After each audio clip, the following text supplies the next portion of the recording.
بسم الله الرحمن الرحيم السلام عليكم ورحمة الله وبركاته soo dhawaada dhammaan martida iyo asxaabta halkan ku jirta barnaamijka haddaan bilaabanaynaa laakiin dadka hadda nagu soo biiraya iyo dadkii hore joogayba waana la socdaan kuwa hadda nagu soo biiraya waxaan u sheegaynaa inaysan waxba dhaafin oo kelmaddii ugu horreysay oo furitaanka aan aniga hadda barnaamijka bilaabayo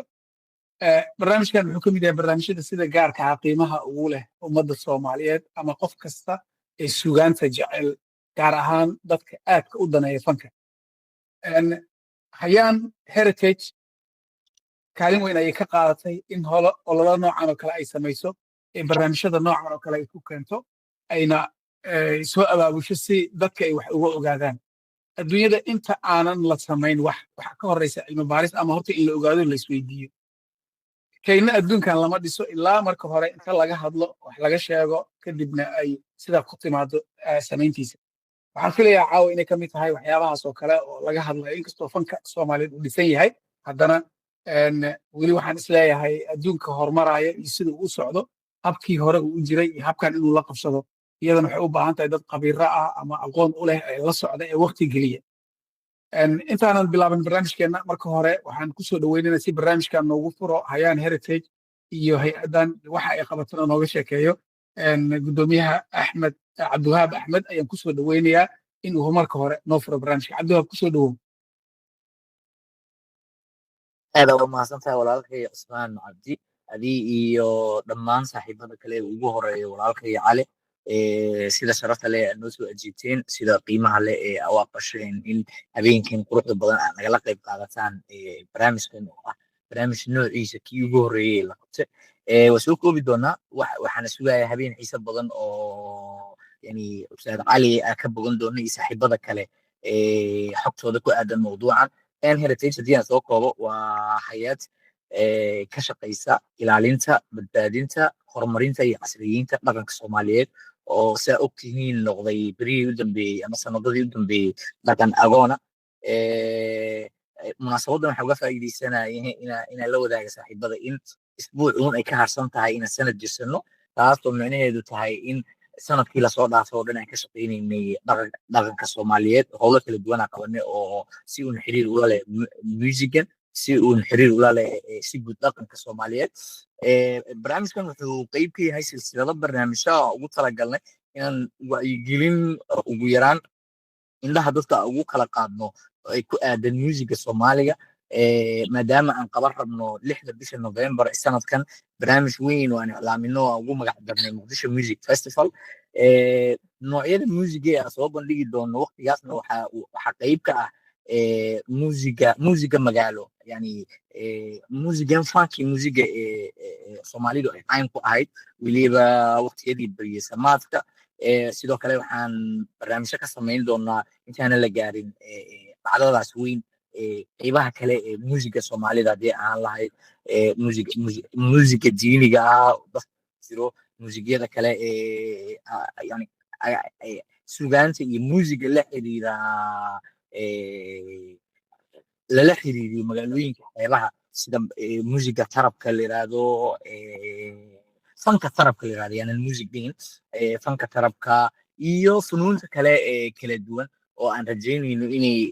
noqdaan kuwa ka soo muuqan doono barnaamijkaas marka ma raba inaan ku dheeraado ma raba inaan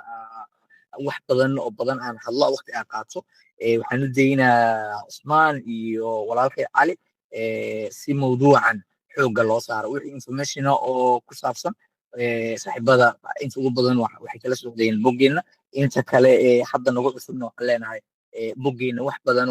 oo ku saabsan shaqooyinka aan qabano idinkaga horeeya soo dhawaada meeshiina waaye barnaamijka iyo qaabku noqon doono waxaa isna noo faahfaahin doona Cusmaan oo garwadeynka ah mar kale floorka idiin banaan yahay soo dhawaada cabdiwahaab aad baad u mahadsan tahay iyo bahda hayaan heritage waan idinkaga mahad celinaynaa waxyaabaha ugu badan ee dadka dhibo waxaa ka mid ah waxaan waxba laga helayn dhaqaalka ay ka soo baxayn subaxda markaad aadan mishaar lagaa siinin in waqtigu kaa galo waxaan filayaa in fanka la hormariyo wax laga qabto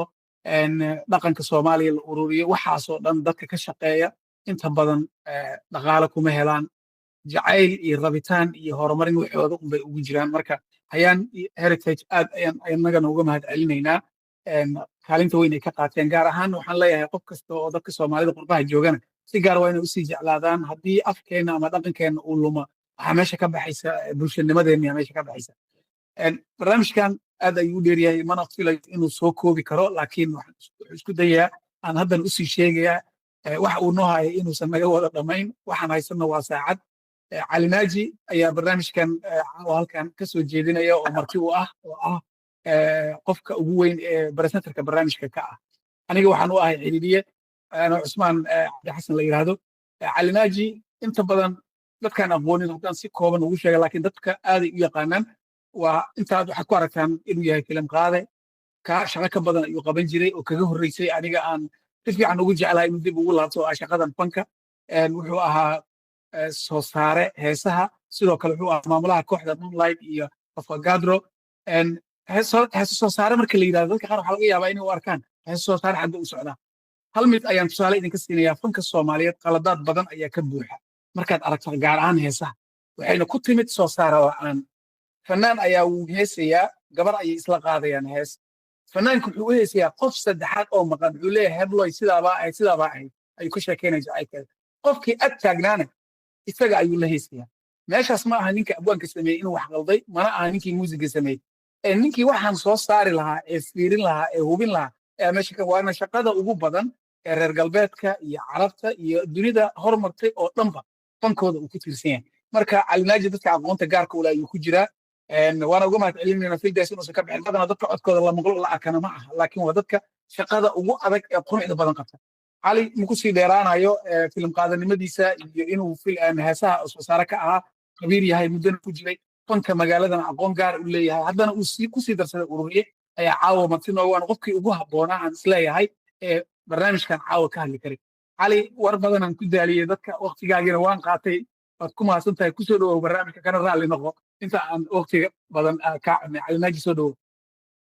waa mahadsan tahay dhammaantiin martada waa mahadsantihiin waxaan kaloo mahad celinaynaa hay-adda hayaan cabdiwahaab agaasimaha iyo dadka la shaqeeya dhan isma adigana waa mahadsan tahay wariyaheena BBC-da saaxiib goonina aan nahay aad iyo aad aan u faraxsanahay maanta maadaama kasoo wada qayb gashaan insha allah waxaan isla eegaynaa mawduuca caddeetan Somali Conky Music iyo muxuu yahay fankigaaseti presentation noo soo diyaariyey oo ku saabsan arrintaas baaritaan iyo wareysi aan sameeyey Conky Music marka la dhahay waa genre qayb ka mid ah music Soomaalida oo noqday muddadii dambe ma aha inaan dhahayno music kale ku fiican yahay music Soomaalidan waa music aan jecelnahay waati music funkiga hadii la eleen classic music ama music dhaqanka hidaha iyo qaraanka daleena kuwan lama eleen magacayga aan naaji waay qofkii raba inuu more info helo music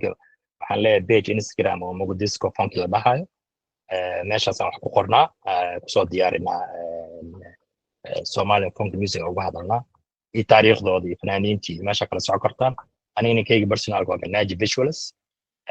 Facebook-gayga waa Cali Naaji Naaji qofkayga la soo xiriiray kastoo buuxsami rabo marka waxaan guda galaynaa qaybtii kaleento Somali Conky Music musican ka sheekeynayna waa Somali Conky Music waa music u badnaa qofka ciyaarka wixii ahaay waa music la isku dhex daray music Soomaaliga iyo music westernka hadduu ahaado jazzka discoga soul iyo funky oo main u yahay intaasoo dhan ayaa kulmisay funkiga Soomaalida wuu ka duwan yahay any funky talent oo la ciyaara adduunka maxaa keenay wuxuu ka kooban yahay elements badan waxyaalo badan isku imaadeen dadka saameynta ku leh funky music adduunka waxaa kamid ah James Brown ay Soomaalida aad u yaqaaneen waqtigaasi iyo nin kaleento afrobeat caan ku ahay Fela Kuti wuxuu ahay activist iyo musician oo ahay afrobeatka hadda maqashaan ninkii laga soo gaaray waa isku mid ma hadda jiro ikii asi waqtigiisa tumay tumiyada waxaan ahay Soomaalida muusigaasiti way ku dayin jireen wayna tumi jireen waxa kamid ah hees la dhahay Lady oo Fela Kuti sameeyay sidoo kale Bob Marley waa yaabisay Bob Marley funky mutuma maxata muusigada la garaaci jiray ayuu kamid yahay dadka lagu dayan jiray element kamid ah ay isticmaaleen Soomaalida unique way ay u sameeyaan oo ka duwan sida kale that's why durdur iyo iftiin shareer oo horumareen muusigooda kalaabada lagu tumay oo hadda waxaan maraynaa muusiga Soomaalida 2000 aan maleynaa mise 19 ka umaleyna waxaa loo nominate gareeyay Grammy Awards intaan keenaan la siinin waxaa ka horreeyay album ay soo saareen qolo shirkad oo Mareykan ah heesaha Soomaaliga iftiin iyo durdura u badnaayeen waxaana loo sharaxay in la siiyo Grammy Awards ma helin laakiin in loo sharaxaba wax weyn ahayd marka muusiga Soomaalida meeshaas soo maraa waa muusigii waxaa la siiyey historical album ayaa loo sharaxay marka wuxuu maraa heer sare ah dadkan aad u xiiseynaa gaar ahaan non Somaliska waxaan dhahnay Michael Jackson ka mid ahay qalabka lagu garaaco muxuu yahay waa qalabka Soomaalida isticmaasho haddii laga reebo kabanka waa electric guitar bass guitar organ iyo waxyaalaha la afuufo trumpetka iyo saxophone iyo percussionka waxyaalaha la garaaco drumska ama bongaha iyo kuwaas oo dhan iswataan waay qalabkaasaa lagu tumaa guitarka waxaa loo tumaa laba nooc rhythm guitar iyo riff labadaasba waxay socodsiinayaan ama waxay taageerayaan rhythmka waxa ugu muhiimsan funky music waa bassline basska oo asagana taageerayo rhythmka sidii loogu ciyaaro danceable maadaama uu ahay music lagu ciyaaro funky maadaama uu ahay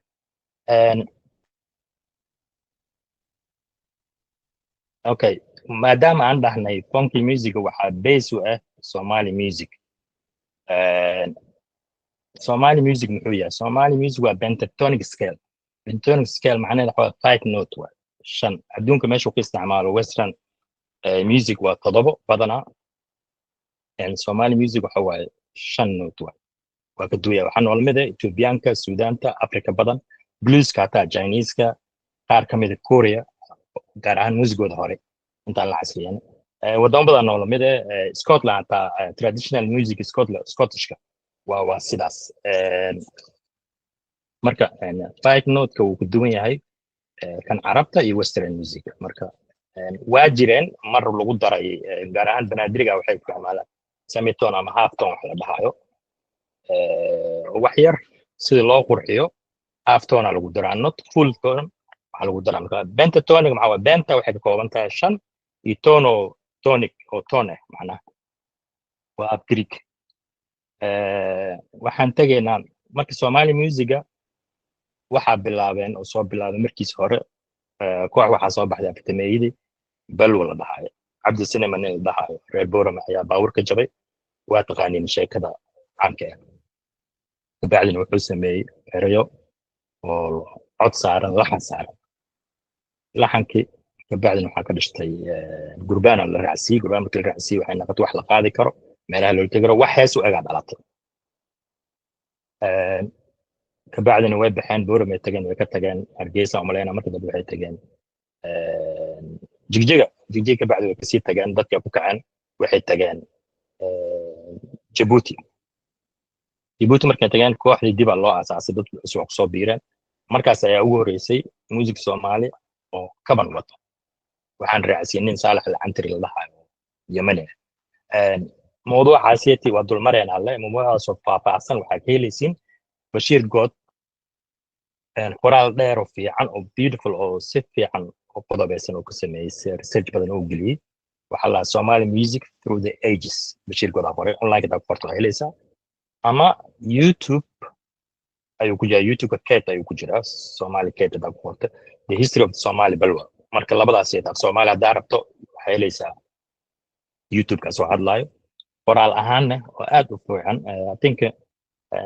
music in Africa website la ku jiraa just waxa Google garaysa Somali music through the ages Bashiir Good si fiican u dilaaliyo marka kabacdina waxa asaasmatay walaalihii Hargeysa raadi Hargeysa la furay 42 yawm leena 42 meelaha 42 musician Hargeysa soo baxeen walaalaha Hargeysa soo baxeen waxay isticmaalayaan waxay ahayn kaban violin iyo foorida marka music Soomaalida meeshaas ku xana qaaday waxaana dhalatay structure-ka ugu horeeyay format-ka ugu horeeyay ee Somali music uu leeyahay waxaana sameeyay Cabdullaahi Qarsho oo hormuud u ahaa walaalaha Hargeysa waxa hormuud u ahaa Cabdullaahi Qarsho oo music Soomaalina aabaha fanka Soomaaliya casriga la dhaho asaa lagu magacaabo Cabdullaahi Qarsho ilaahu naxariisto format-kaas ku saabsan waa introga waa hordhaca kabacdi waxaa imaanaya versiga oo page-ka ah كورس ايمانا كورس كبعدي بيج كل انت لا غارين دحتال ايمانا انت دوت بدنا دحتالكاس waa introga hore u baxay la soo noqonayo كورس kala imaanay haddana sidii la soo celinaa doo laba beejiya saddex beejiya ka bacda outro basic aad sheegaya waxyaalo ka duwan waa jiraan ana formatka music Soomaaliya saas waa waqtigaas oo dhashtay waxaana abaalkeeda la hadlaa farsho taa maxaysto wuxuu ku mid ah asiga iyo Maxamed Saciid Guruun Jere Hussein oo Faarax abwaan weyn ahay dadkaas ka dambeeyay bob musica oo hada caanka sidaan u sameeyay oo ku duwan yahay wax yar ayaga waxa soo raac bridge wax la lahayo iyo double bridge waxyaalo kale waa naga duwan yihiin creative way waa u sameyn kartaa markuu ku duwan yahay marka labadaas meel aad ku talina inaad soo fiirsataan oo laga helaa okay markay ahayd 1951 waxaa la asaasay raadi Muqdisho waa post waqti colonial gumeysiga Talyaaniga ay xamar joogeen kontakay soo noqdeen kontanka ka hor 41 ilaa kontanka waxaa joogay Ingiriiska oo wada qabsaday koonfur iyo waqooyi ama Soomaaliland oo wada joogeen markuu Ingiriiska baxay Talyaaniga lagu soo celiyay waxaa la asaasay marka raadi Muqdisho raadi Hargeysa wuxuu ku dambeeyay ku dhawaad 10 sano aday 9 sano camal u dhaxaysay raadi Muqdisho la asaasay raadi Muqdisho marka la asaasay meesha aan socdo waxa waaye muusiga casriga ee Soomaaliya raadiyaanka ku yimid waxa kor u qaaday raadi Hargeysa Djibouti raadi Muqdisho meelihii muusiga laga baahan jiray ilaa ugu hore raadi Muqdisho cid walba raadiyo ma lahayn xaafadaha qaarkood beexaani iyo algaabta meel kamid ah ayaa waxa la dhigay raadiyaal dadka dhageystaan oo public ah sidaas ku bilaabay markii dambena frequency-giisa weynaaday ilaa Abgojoor ilaa Baydhabo u gaaray meel badan marka dadkana raadiga way la qabsadeen way socdeen marka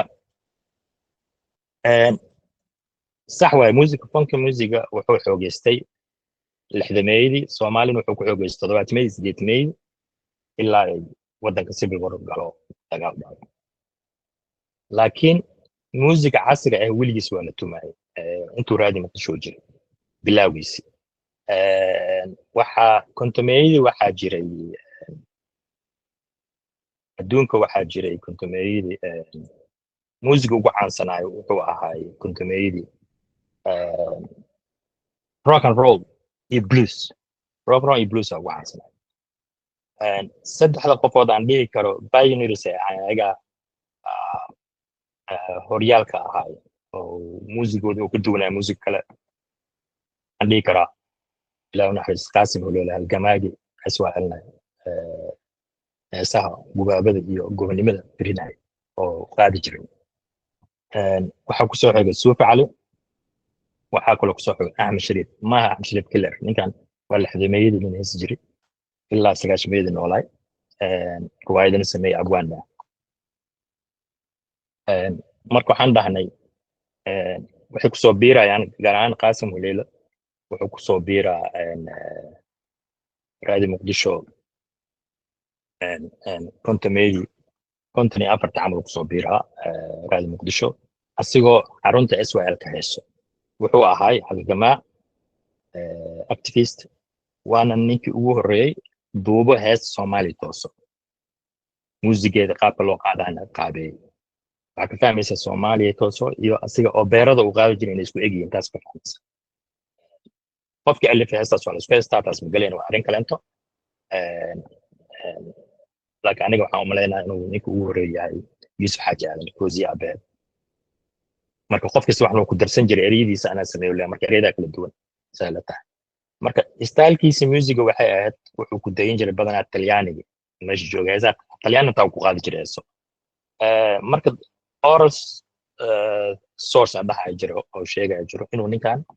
Qaasim Holoole hatta 40meeyadii hees jiray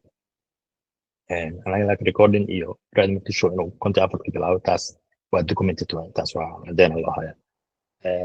familkiisa qaar kamida waxay ku sheegayaan aan xamisanahay inay u tahay in 40meeyadii ay hees jiray dhamaadka 40meeyadii muusigiisa opera camal u dhawaay heesaha oo codka waaweyn lagu qaado toonarka iyo aaltada marka stylkaas uu jeclay wuxuu ahaa sidiis kale creative بلد شرف للسي وقت سياد برا ما دام واحد جماعة وكلية تاريخ مدلان له فانك الصومالي قارهان موسيقى سو كدونا موسيقى كلا تو عاركنا موسيقى هير مجال إنه وقت يسي الدين نو صورة قلو عن سمعنا قد يرى عدم قلسينينا دي صورة قلو هاي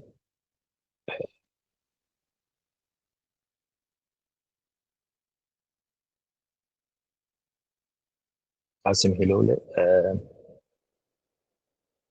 سيدي لو فهمو وحو عيار جري وحاسيت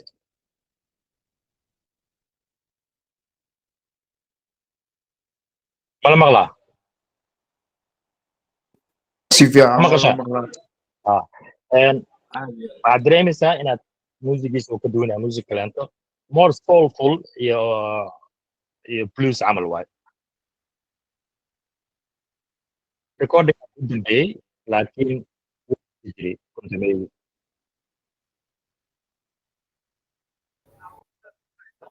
waxaan u maqalno علي هدية موزيك دارتي وحون دارتي وحا دارتي مو مقلنا برو qaasim ololo waa ninkaas Ustaad Music. cali هذه هذا بس مقلنا okay raala waxaan u malaynaa markaad baa codka ma maqashiin waxaan u maleeyay inay dhahdeen waa maqalnaa raalaada haddaan soo qabanaa marka boqolka boqol laga raalaada okay kameradaas ka xiranaya raalaada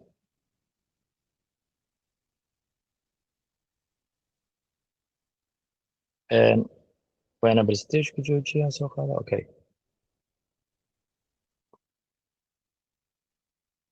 سبعة ولا مقلسين ما مقشان مانو ولا مقلع حطها هاي أوران إسكتك هاي من هدان هبتاد صهري هاي أوران إسكتك هاي من هدان هبتاد صهري هاي أوران إسكتك هاي من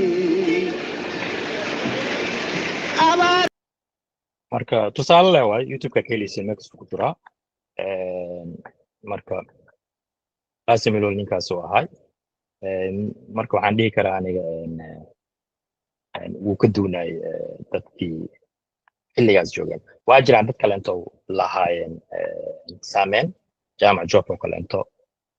waqti ka dambeeyey nageeye dad kaleento waa jireen marka waxaan soo noqonaynaa qaasim ilol ninkaas uu ahay wuxuu kusoo biiray raadi muqdisho 1954 codsi ka yimid SYL ayaana soo qortay raadi muqdisho warbixintaasna waxaa ka helaysiin sourcekaas waxa weeye buugga adeer terra qoray maxamed aadan terra waa ii weynaay sooyaalka warbaahinta soomaalida qofkii u baahan waxaa ku soo xigo maxaa la dhahaa labadan nin oo aad iyo aad u xiiseeya aad u jeclahay muusigooda suuf cali iyo axmed shariif sidaas oo kale suuf cali kontameeyadii wuxuu ka mid ahaa dadkii magaalada muqdisho bandhigyada kusoo dhigaya meelaha ka heesa wuxuu naqday nin ahaan ninka ugu horreeyay afmaay ku hayso ama lagu codkiisa aan helay karno waxayna gabarna waxay noqonaysaa kolley qof dumar dales wuxuu kusoo biiray konton iyo shanta isagana raadi muqdisho farsamo yaqaanna uu ka naqday markii dambe suufa cali wuxuu lahaa unique style muusigiisa asiga wuxuu ahaa rock and roll caadi ah iyo blues waxyaal musician ma ahan laakiin waa nin laxma sameeya heesna sameeya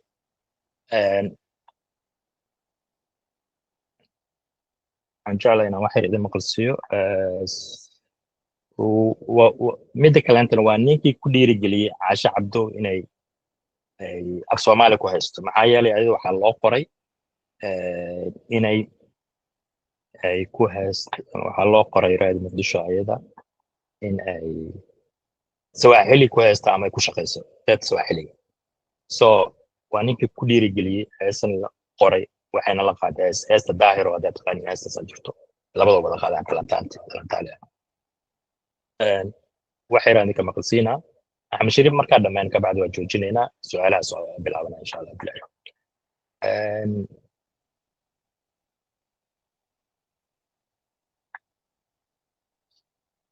waxay raala technical problem oo jira la ku bixinaa ninkaas waa قاسم وصومبر نسوف عليه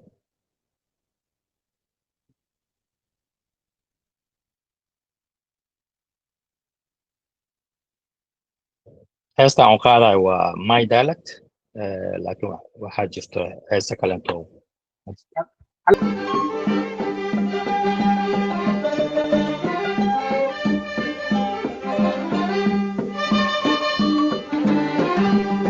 على مغلصومة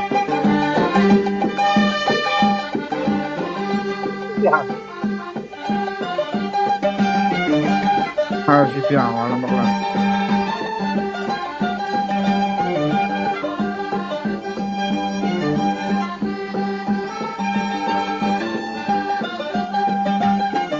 Halima ing laitoy Harifin kueloy Aming mahundurayoy Sana in halaitoy Demay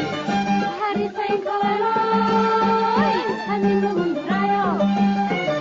Nima ing laitoy Harifin kueloy Aming mahundurayoy Sana in halaitoy Harifin kueloy Aming mahundurayoy War adika haybiya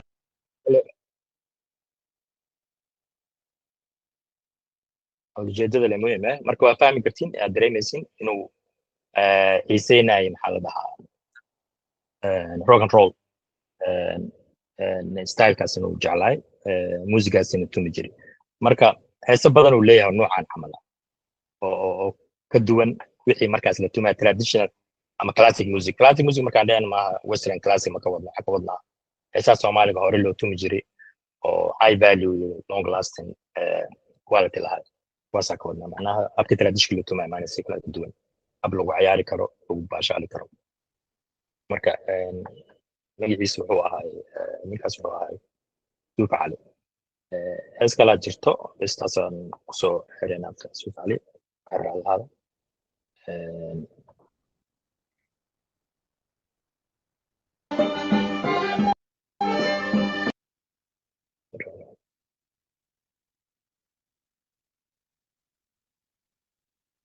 ku jiraan heestiga kusoo noqonaa heestaa waa ka duwan tahay dadka badanaa inay maqleen nama umalaynayay waxaa la dhahaa iyadana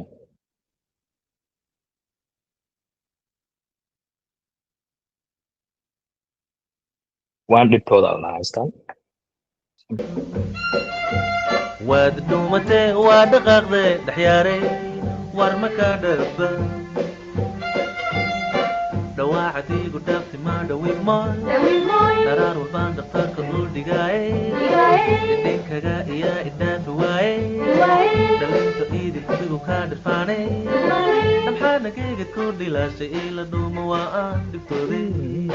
dhamxaanagayga ku dhilaashay ila dhuuma waa aan dhibtooday waan dhibtooday waan dhibtooday kole waa fahamtay ujeedada inuu muusigiis waqtigaas adoo xaaladuuba heestaan bilowgii lixdameeyadii lixdii labadii lix saddexdii ilaa lixdii afartan malaynaa laakiin kontomeeyadii meelaha ka qaadi jiray maadaama raad muqdisho markii la bilaabaa recording lahayn oo just wuxuu ahay broadcasting gadaalkii dambe recording ka imaaday marka suuf cali ninkaas oo ahay musician marka dambe wuxuu noqday technician ma aqaana sababta ilaa hadda waxaan raadinaynaa sababta u dhaafay fanka oo 8 ama 9 wax lagu maqleen 9 waa badantay akwada late 80s ninkaas oo ahay waxa ku soo xigay Axmed Shariif wuxuu kaga duwanaay musician oo ahay hatta note-ku qori jiray music oo akhrin jiray different caliber oo ahay trumpet iyo kalinada tumay wuxuu lahay qaab ciyaareed oo dadka ay jecel yihiin markuu turumbada tumayso uu ciyaaro Brady wuxuu ahay nin clubin oo dheeli jiray position kale oo ka heli jiray markuu ciyaarayo waa nin aad loogu ammaan dhinacaas heeso badan oo sameeya jiro waxaa ka mid ah heesa taqaaniin dabka maan ku dhacaa wiilkiisuna waa musician weyn oo ka mid ah iftin ka mid ah jira xasan shariif wiilkaas uu balay oo musician ah riwaayadii wuxuu alifay shaydaan bulo inkastoo heesaasi wada leen oo doctor raafi ka caawinay laakiin wuxuu ahay nin riwaayadaha sameeyo kooxda waa berin oo ku jiray musician weyn oo ahay waa berin aad u jeclahay sidaas oo kale asna music noocaas uu sameyn jiray oo codadka haddaa rabtiin waad ka dhaafi karaa haddii aad wadaayo aad maqalsiina idinka jirtaa isoo sheega laakiin waxaan ku talagalay inaad maqalsiisa u fahantiin insha allah labadooda waxay ku xigeen saalax magaciisa ka bacdi waxaan dhihi karnaa waa suufi cali iyo axmed shariif saaxiibeen ahayna wada shaqayn jireen labadooda marka taas waa lixdameeyay marka waxaa imaanayso intaan ka bixin qaybta kalaanto heesaha axmed shariif aan ciyaarayna ka bacdina su'aalihi caadina igraalaka heestan waxaa qaaday axmed shariif waxaa la dhahaa dabka ma ku dhacaa dad badan aad cover badan u sameeyey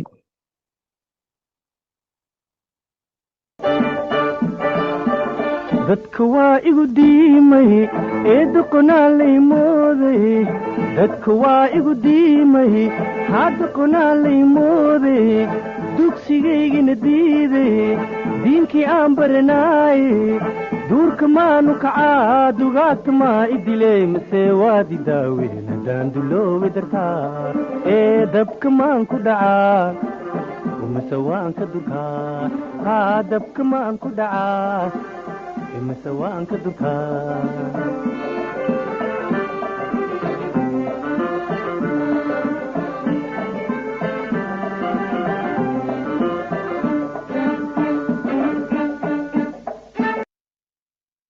heestaas caan waayd oo doona yaqaano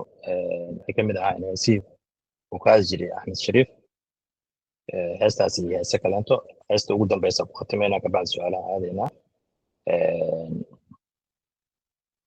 musicianna u ahay sidaan sheegnay dad badan heese kalena u sameeyey waa jireen wuxuu leeyahay heese kale more funky soo dhow maadaama musician ahay heesaa fiican uu ahay axmed shariif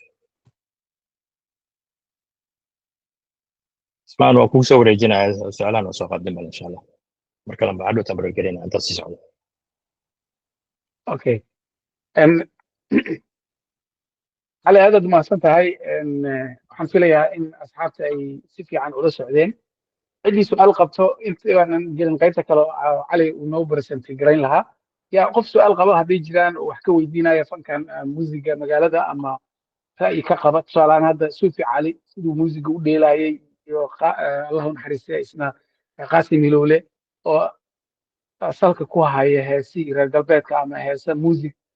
u samaysan qaab reer magaalo aan ahayn kani cidii su'aal qabta marka hore waa no fronta اسمان وما صنت هاي علينا رمتي ومسيح وحرجينا إن حكي المغلق ما قال دتك لا مسان دتك لا مسان بليز القف لا هرب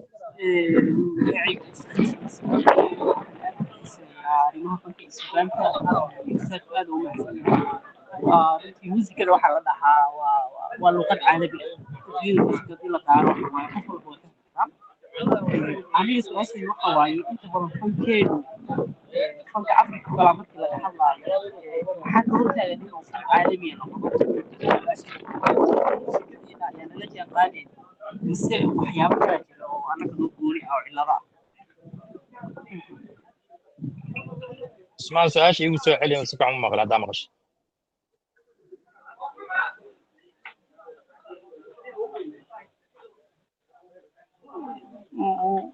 مال بوغ ما جوكتا قفكا مال بوغ ما جوكتا ملنا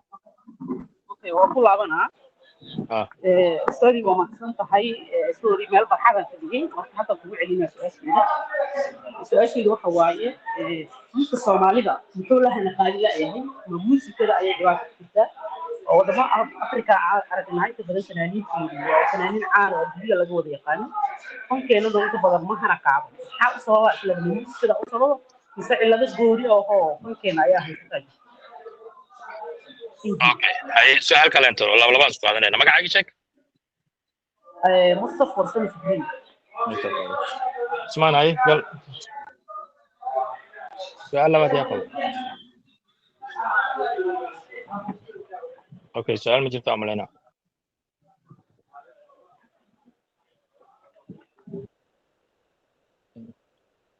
الو ولا مغلا مانو اسمع كاغا عرناميها انا حيرك يقرا لا نص سؤال ثاني يا كان سؤال رعنا aba samayn kartiin idinka jirtaati si lagu soo gaarsiin karo Usmaan Furba واحد يفرق يعني يفرق ومقطع انا اسك حريص قلده اوكي هاي سؤال كان كجوابنا مصطفى علي مصطفى تيسا waxay qosaysaa mustaqbal hadda waa waxa qosay waay wixii aan ka hadlayna ma ka weydiin macnaha muusiga Soomaalida maxaa daaray taas qof kasta ra'yi ku yeelan kara waxyaalo badan wadan markuu burburo waxyaalo badan la burburo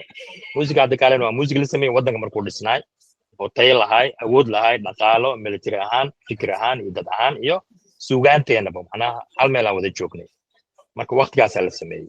waxay quality u leeyihiin dadka u jecel yihiin taas waa marka hadda muusiga waxa jiray oo Kenya lagu sameeyay magaceedii gabadhii ana xibak xabiibi ismahay taas oo kale inta oo hid naqatay TikTok meel walba ka naqatay marka musiga quality fiican lagu sameeyo dadka waxay fahmayaan loo sameeyo waa hidoo naqana horta waxa muhiim ah Soomaalida ka dhaadhaco marka Soomaalida horta afku ugu raqiisan ku duubnaa en qalabka ugu sahlan mixiga ugu xun wax kasta waxaan raadinaa shortcut marka quality la'aanta keenayso iyo kafisha laakiin taas oo waxa sameeyay bulshada si fiican loo sameeyay sidii u naqatay 2017 kala sameeyay laakiin waxay aan naqatay lockdown marka ila international and gaartay marka waxa uu wacnaa inay hid naqato beatka lagu ciyaari karo oo la fahmi karo hadda afro beatka Europe iyo America wuxuu caan ugu noqday waa rhythm ay soo dhaweyn karaan laakiin rhythm ay dadka la jaan qaadi kara daasimis ana kuma waana in rhythmkaaga dhaxqa ka tagto dhaqankeena hidaheena inaan sidii u yahayna u sameeyno sida anagu jecelnahay anagu qof kan cinayna taas qofna kuma waana laakiin music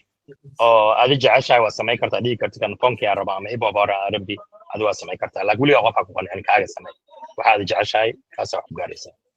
su'aasha labaad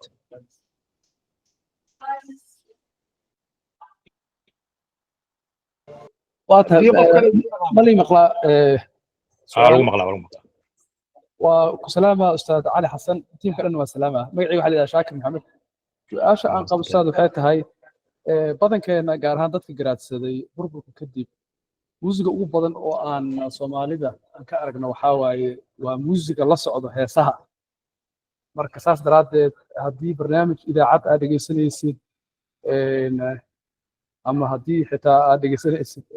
program TV inta badan dadku waxay isticmaalaan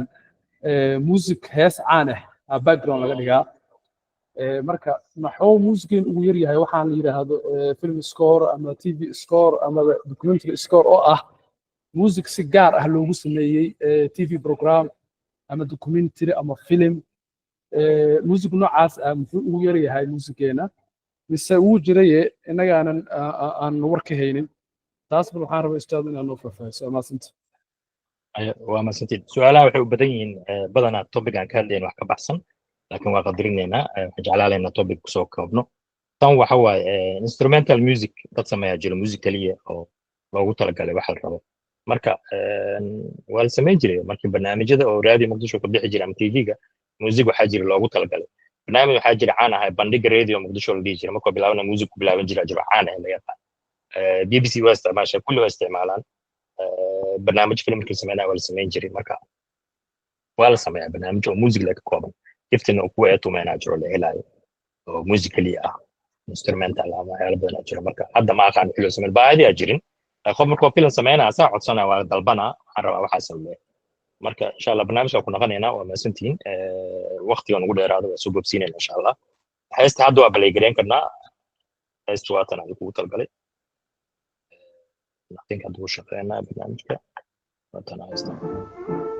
waa la maqlaa heestamano heestama la maqlaa كتي عن علي waa sila axmed shariif marka waxaan ka helay waxa waaye koorska jiibta habka loo sameynayo way ka duunaa laxdimeeyada aragto habka casriyeysan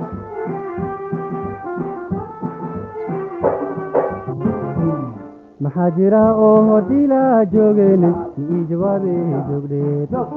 maxaa jira oo dila joogeen ii jawaabe joogdeen maxaa jira oo dila joogeen ii jawaabe joogdeen maxaa jira oo dila joogeen ii jawaabe joogdeen jiib walbo inaan joogsado jamadadnay waa tufiyataa joogdeeraha iga joogsanin jahannamana haygu joogdeen جيت والبو إلى جوسدو جمادني واتويتا جوسرها إلى جسني جهنم من هاي واجوي واي وارجيت واجي الما جيف واي على جو واجيت واجو محاجرا I'm Sharif ninkaas oo ahay waa dareemaysiin Jeeveski wuxuu sameeyay very classic creative ah oo ka duwan wixii markaas la sameeyay marka I'm Sharif Yusuf Ali waxaan dhahay sidaas waa dadkii horeeyay lixdameeyadii muusiga waqtigaas jira influence ku lahayd real funky ma hawli like waa imaana ana wala soo guuri doona markii isbedel imaana marka qaybtaas waa qaybta hore aan u gudbaynaa qaybtii kale oo ah sawirku isbedel soo ma ها ولا أركا sawirku waa la arkaa ha kabacdi xornimada markii la qaatay oo soo baxeen waxaa imaaday magaalada muqdisho waxay ahayd diverse city talyaani badan oo waqti gumeysi ka haray oo dad deegaan noqday jiray carabaa jirtay hindiyaa jirtay soomaalidii markii isdhexgal bulshaa jiray marka xornimada la qaatay soomaalida dhan waxay bilaabeen inay badankooda waxay bilaabeen inay usoo guuraan magaalada muqdisho waxaa dhalatay marka working class dhashteen dad elite ah dadku waxay u baahdeen meel ay ku baashaalaan meel la tago marka kalaadyaal badan aan furmeen meel lagu ciyaaro lagu xaweeyo habeenada so meelaha muusiga laga tugaa marka talyaaniga haray kooxay lahaayeen wadanka jooga kooxay lahaayeen oo talyaani ah qaarkoodna soomaalida la tumaayeen marka heesiyada aan maqleen moor waxay ahayn waxaa lagu tumaya visa harmonica baasha xabadka la gishto oo labada dhinac lagu tumaayo iyo violin iyo waxyaalahaas لحدمي 1967 waxaa asaasmay kooxda lahayd Gemini 7 ama Gemini 7 shareero band markii dambe isku bedelayso Gemini 7 wuxuu ahay dayax gacmeed ee Mareykanka 1965 December ay cirku u direen 14 days maqnaa magaca meesha ka soo qaateen 1967 waxaa hogaaminaya Ustaad Axmed Naaji Allah yarxam hadda sawir qabtaan bidaxda waa Axmed Naaji waxaa ku xiga Umberto oo Talyaani ah waxaa ku sii xigo George Amayo Talyaani kaleenta ah waxaa ku xiga Ahmed Saalax Al-Yarimi Jimmy ah iyo Saciid Cabdalla kor waxaa saaran Antar Naaji oo walaalkiis Axmed Naaji walaalkiis ah iyo Maxamuud Cabdalla Jeeri Ustaad Maxamuud Jeeri fanaanka weyn kooxdana la aasaasay Jeeri aldoo gadaal oo kaga soo biiray hal sano ka bacdi umaleena marka saanay ka koobnaayeen markii dambe shareero isku bedeleen waxaan iskugu bedeleen وكان شرائر اسكو بدلين شرائر waxaa sababtan waa idin sheegaa shareero isku bedeleen magaca ay u qaateen shareero banda loo bixiyay sababta loogu bixinay waxay tahay waa silsiladii Axmed Naaji Antar Naaji Maxamuud Cabdalla Jeeri Saciid Cabdalla Ali Naaji they have two things in common waa idin sheegaa shareero waxa loogu bedelay gacanka markuu dhashay ka bacdi 70 umaleena go'aana soo baxay in kooxaha loo bixiyo magac Soomaali kooxaha loo bixiyo magac Soomaali taas shareer loogu bixiyay raala ahaado hal slide aan ka boodnay waa soo naqanaynaa hal slide aan ka boodnay wadanka kooxo badan ay ka jireen isla habeenkii Muqdisho dhexdeeda waxaa hal meel ka wada tumaay hal meel isla Muqdisho wada tumaay oo meel kala duwan tumaayo 5 ilaa 6 ilaa 7 kooxood marka kooxo badan ay lahaayeen kooxan magacooda idin sheegayo qaar dhamaadkii lixdameeyay soo jireen ilaa 7 qaarna waa baabeen qaarna ayaga isku beebiiro marka qasab maaha marka time-ku sheegaa waxaa ka mid ahayd oo nin talyaani hogaaminaya buti bu markii dambe jeegaan loo bixiyey john carlo manager u ahaa waxaa ka mid ahaa maxamed bishaar heesaa ahaa talyaaniga joogi jiray markii dambe xasan fikir gitaariste macalin maysar oo asina bass guitar tumay koox kale waxaa jirta la soulful five ilaahu naxariisto waxaa hogaamiye u ahaa axmed rabsha oo caan ah fanka soomaalida markii dambe ka tagay fan classic habankii waxaas ilaa waxbarasho suudana waa kooxda hadda ka sheekeynaynin jimmy sabana kumade waa shareer isku bedeshay waxaa ka mid ahayd kooxaha todobaatameyadii asaasmay Somali Jazz waa beri qayb ka ahayd dowladda Soomaaliya asaastay waa beri qayb ka mid ahayd muusiskooda badankaana wuxuu ka imaaday buti bu kooxda jeegaana ka imaadeen qayb ka mid ah haddii laga reebo ninka talyaaniga xasan fikir iyo macalin maysar iyo andrea dadka dhan meeshan ay soo aadeen marka waa beri qayb ka mid ah Somali Jazz waxaana loogu talagalay inay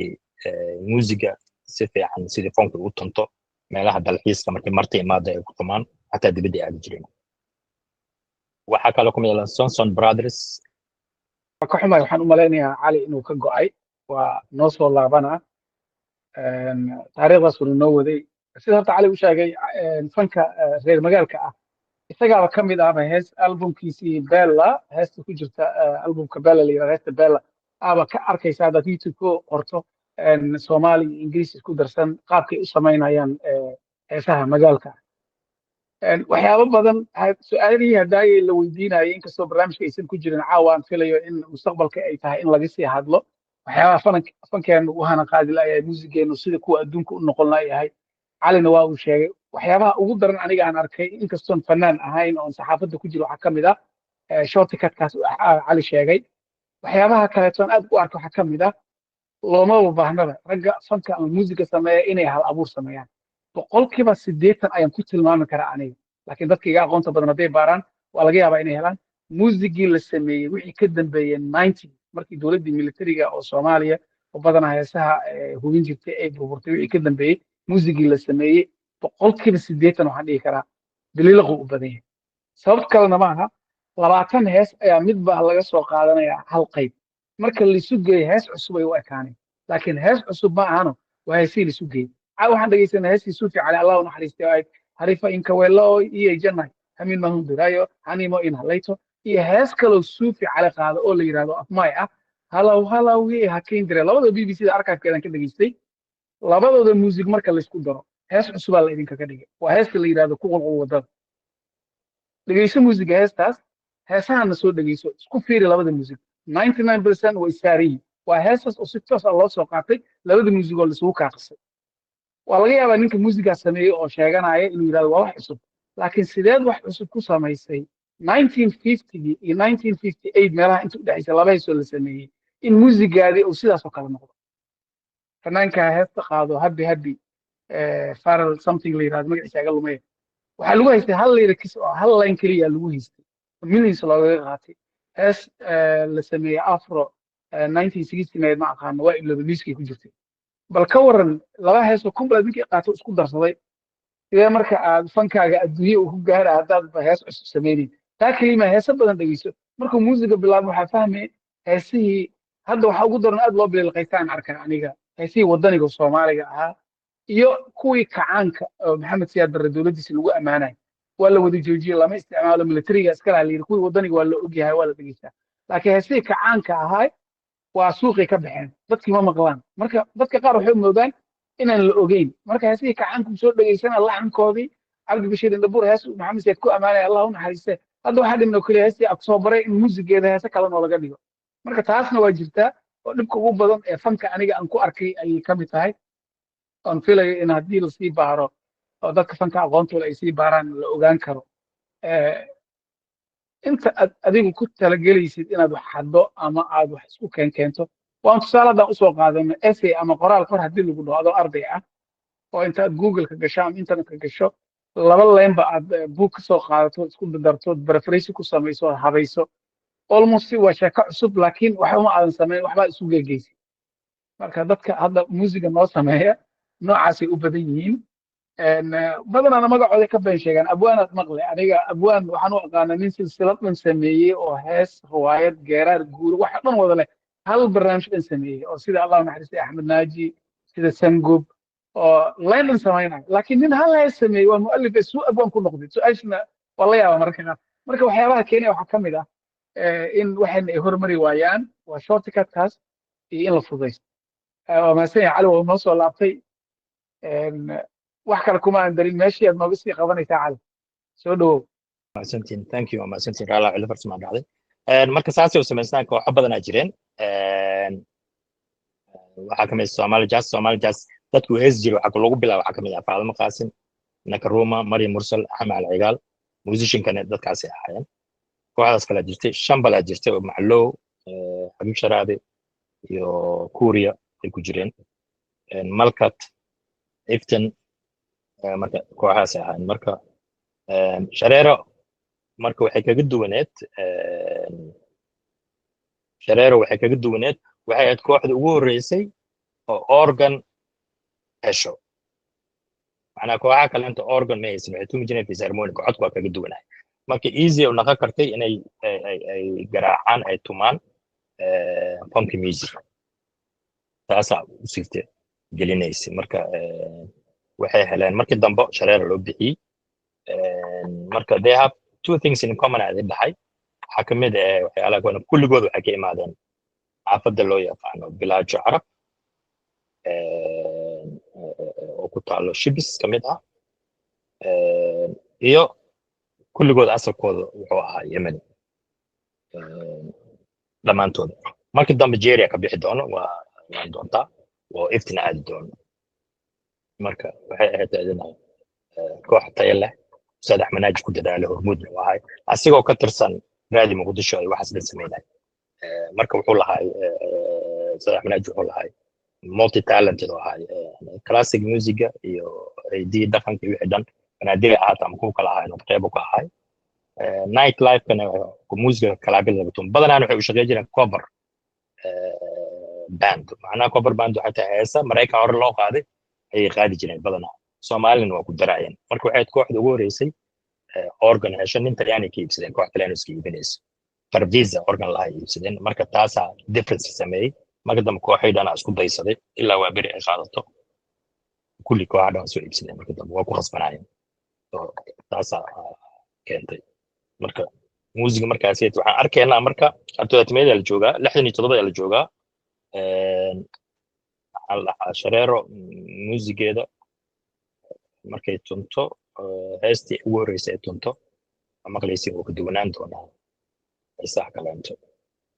codka heesta maqsan ii sheega mala maqlaa codku maqashin heesta 1967 waaye Axmed Julaal kisa qaaday laakiin style-ka oo weli ka duwan yahay oo funk la sii aaday dareemaysa isbedel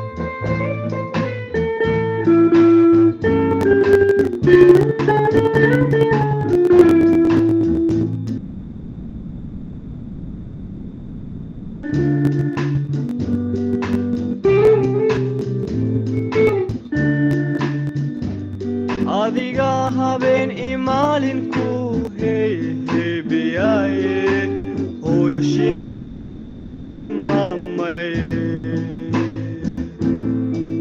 amigii lahay iyo horkaaceego waad hallayse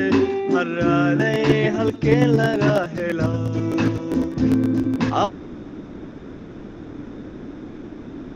heebiyaye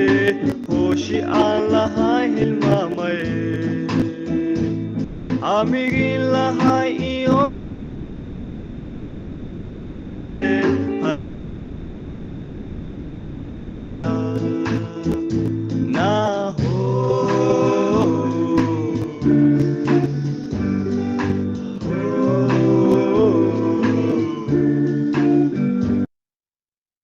taas waxay ahayd maxaa la dhahaa waxay ahayd Shareero ama markay ahaayeen maxaa la dhahaa Gemini 7 way markay ahaayeen Gemini 7 markay ahaayeen heestaasi tumaan marka waxaad dareemaysaa organ guitar wixii dhan muusigii hore inay ka duwan yihiin wax yar Qaasim Iloole iyo maxaa la dhahaa Suuf Cali iyo Axmed Shariif oo waxaan dareemaynaa difference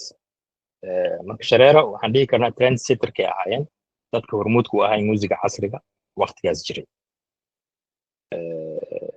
gaar ahaan musician fiican ay haysteen oo ka kooban axmed naaji walaalihiisa iyo jerry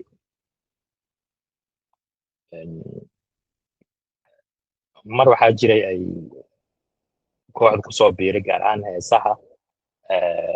kuwa riwaayadaha maaha heesaha riwaayadaha taa mar uu kala qaybgal laakiin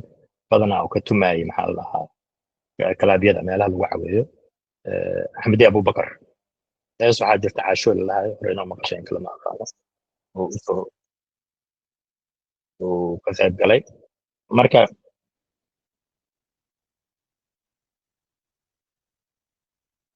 intaa kashada heestaasay tiraa lahada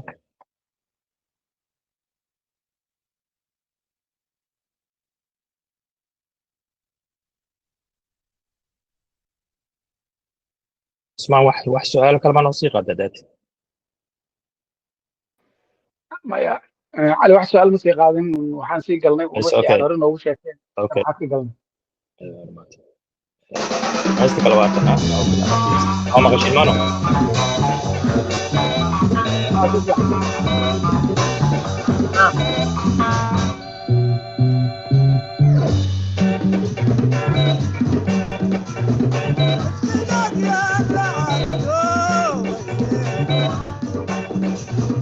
عقلك ما يكلم نادي عاوز اصدقائك يا عدو عقلك ما يكلم نادي عاوز عدو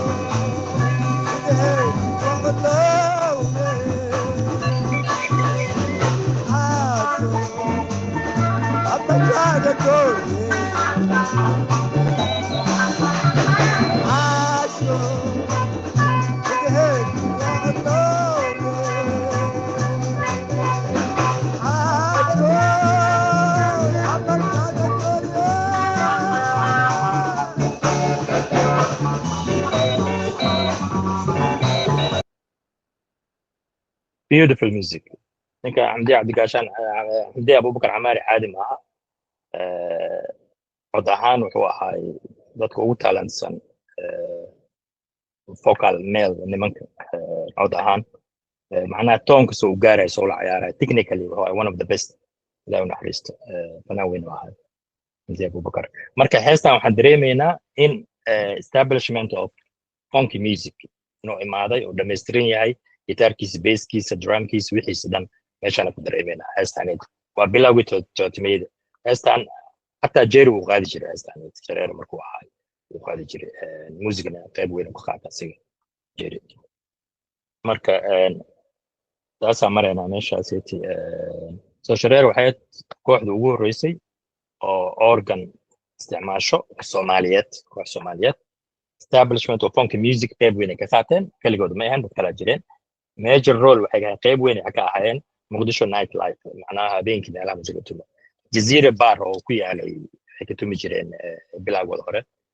maxaa la dhahaa torbantan waa ka tumayeen jazeera bar way ka tumayeen jazeera bar wuxuu ku yaalay bar jazeera ande bar jazeera wuxuu ku yaalay number 4 agteeda hadda kullee ma jiro meeshu ku yaalay taariikhiyan waxay kale intay ka tumayeen jubbay ka tumayeen liiday ka tumayeen marka meelo badan oo lagu caweeya xamad jirtay bar lamaan baa jiray torbatana jiray 54 more disco oo ahay lamaan saas oo kale marka qaarkood marka meelo badan aa jireen shareero marka waxa establishment bilowgii funkiga lahaa bartamihii toddobaadmeeydi waxaa imaanaysa iftinna waxay la xiriirtaa hadda magacyadooda sheega waa kuwan waxa waaye dhinaca bidac waa sugulle sheekh cabdi saalax xariiri laba saalax ay qabeen saalaxa markuu ka tagay saalax xariiri waxaa imaanay saalax bonga ama saalax muuse zulfa fanaanka weyn shankar yasmin jeya meesha taagan oo heesaa u ahay waqtigaas official kooxda kama tirsan laakiin uu la heesay marka waa markii la furayay stadium muqdisho I think 1978 waa meelahaas xafladii ka qaybgalay marka ayaga waxaa aasaastay wasaaradda waxbarashada oo wasaaradda waxbarashada waxay ahayn koox waxyaalaha culturalka ah iyo dhaqanka waxaasid samayso hees caanaa jirto ay waqtigaas qaadeen intayna foonka isku bedelinay kalaabyada ka tumeen heestii waxbarashada alif kareebay ninka xasuusta alif kareebay ayagaa tumay gitaarka waa isugu leh markii saas wasaaradda waxbarashada waxay kaga faa'iideen muusigaa la baray sidii muusig loo qoro loo aqriyo waxaa loo keenay kuuriyaan oo malaynaa waxaa madax u ahaan jiray ustaad saciid saalax waxay aad u ammaanaan qaarkood waxay ku leeyihin aaba camal noo ahay nolosheena wax badan ka taray so meesha waxay kusoo bartay discipliin iyo sidii loola shaqayn lahaa hay-adaha kala duwan jaamacaddaas maxaa wasaaradda waxbarashada ay imaadeen markii dambe private ay noqdeen hataa waxaa dareemaysaa macadka oo wasaaradda waxbarashada aasaastay iftiin lama dheen iftiinaa lahaa double I waa double E ama laba E waa iyaga iftiin ay baxsadeen macnaha way ka duwan tahay fanaaniin kama koobneen koox muusig tunto abwaano iyo dad wax qoro iyo dad waayid sameeya waxaasay ahayd ay kooxdii ugu horreysay ahayn marka ugu horena waxaa galo ka qayb galay kulligood may ahayn shankar sharkanoole iyo sugule ahayn marka dambe saale xariiri iyo zulf kusoo biireen kabacdina waxay noqdeen private band hotel curubay ku tumaayeen ayagoo hotel curub ku tumaayeen ayaa 82 waxa kusoo biiraayo jerry maxamuud cabdilajire fanaanka weyn shareero kusoo tago shareero markuu kusoo taro marka saddex shay isbiirsanaayo ayagoo waxa noqday private oo kalabyada ka tumaayo iyo meelaha oo lagu caweeyo gaar ahaan curubo jerry uu imaaday iyo zulfo inuu heesa bilaabay zulfo drummer oo ahay muusiga wuxuu tumi jiray drumka ama batteriga waa loo yaqaan so taasaa major development u ahayd iftin nasiib weyn u ahayd jerry oo laga dambeeyo magaalada u shidan tahay maxaa yeele jerry wuxuu ahay unique oo ahay waqtigiisa musician aad u fiican oo ahay oo tumo drumka tumi karo bass tumi karo guitar tumi karo oo keyboard one of the best keyboard magaalada muqdisho ahay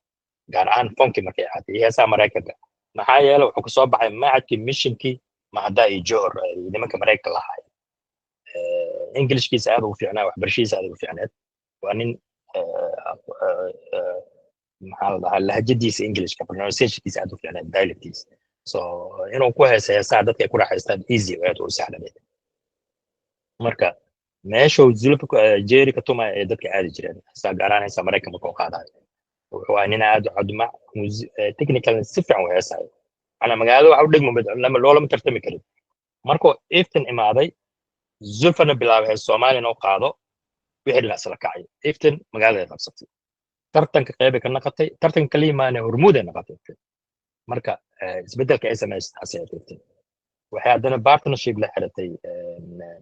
koox abwaaniin ah oo riwaayadaha sanbanaadiriga samayso oo isbeesiga fanaaniinta banaadir la doctoraat ka mid yahay nuuraani ka mid yahay markii dambe maki kusoo biiri doono marka waxay heshay huge support iyo soo dhoweyn maadaama ay dhalinyaro ahaayeen marka isbedelka weyn dhacay taas ahayd magaaladana waa qabsadeen marka sideedmeeyadii aaday u haysteen muusigana waa casriyeeyeen gaar ahaan ayaga iyo jerry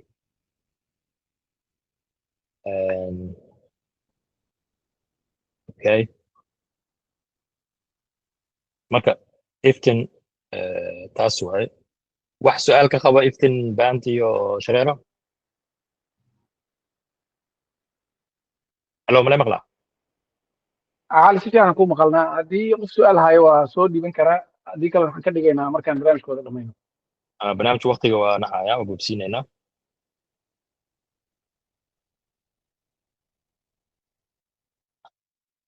okay su-aal ma jiraan malena waa gudbaynaa durdur okay maxaa la dhahaa 80 iyo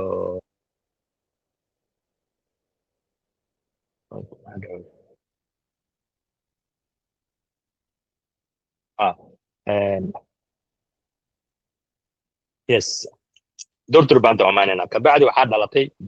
durdur waxaa la asaasay 1982-83 marba qofkaa la hadso waxbuu ku sheegay exact date ma hayo musiciankii ka mid ahay markaan weydiiyey labadaas taariikhaliisii 82-83 durdur waxaa aasaasay ciise daahir qaasim oo keyboardku ciyaari jiray iyo cabdilaahi cujeer shimaali aadan maxamed xandan nin lahaa ducaamiista ah irshabisa ah iyo mukhtaar ciidi ramadaan durdur ciise daahir iyo shimaali waxay ka mid ahayn koox bakaaka la dhahay bakaaka waa koox la asaasay dhammaadkii todobaatameyadii oo qayb ka ahayn oromo soomaali abowa la dhahay waxay halgan ka ahayd lagu gubaabinaya dagaalada lagula jiray etoobiya kooxdaas ciise daahir keyboard ku tumi jiray shimaalina oo hees jiray iyo niman oromo hees jireen bakaaka waxaa lagu macnay inay tahay gugac ama onkod qobso u yaqaano magaca oo tandarka taasaa lagu macnayey magaceeda waa magac oromo oo marka meeshay ka imaadeen qaarkood kulligood maaha 2 ilaa 3 qofood meeshay ka imaadeen so durdur markii la asaasay style waxay lasoo baxeen more afrobeat iyo disco funky disco waxaa lahay lasoo baxeen oo ka duwan kuwii kaleento كل موسيقى دوات تقانين موسيقى الشيء مع دردر إثنين وعليسين مركا وقت مقلنا أنا مركا دردر وحي كجد ونت كوحا كلانتو وحي أهات كوالتي قدو بتان كذا وكفي عناك وكلانت ما دام عيسى داري ولا ليس عين التكنيشن ويخانا فرسمة كورنتا يصير حلو الدوبو عجلون كده إنه كنا ديفسين على دريميسين كو كلانتو much better وحلو الببردي كلمة that's why دون كده دردر ولا جيستاي خاطر عادين ودوناين unique style اللي هاي vibrant ولا ولا عيارة مور عيارة أيضا waxay ku tumi jireen jubba iyo meel kale lamid ah waxa markii dambe waxa bilaabatay in heesihii funkiga ahaa oo casriga ahaa in qayb dhaqanka laga soo qaato lagu daro taas tusaalahaas waa inaan muusigna black green oo khasabanahay waxa kamid ah rhythmkii dhaqanka ah oo la soo qaatay saarka oo ah spiritual dance oo wax ruuxaan ah oo amaleena inuu yahay islamic saarka oo kaleento ama mingiska iyo dhaantada oo lagu soo daray music Soomaalida marka tusaale yaraan dhageysiinayna barnaamijka bacdi gabagabo ku dhow yahay so durdur stylekeeda waa kasoo sheekeynay wixii dhan muusigeeda okay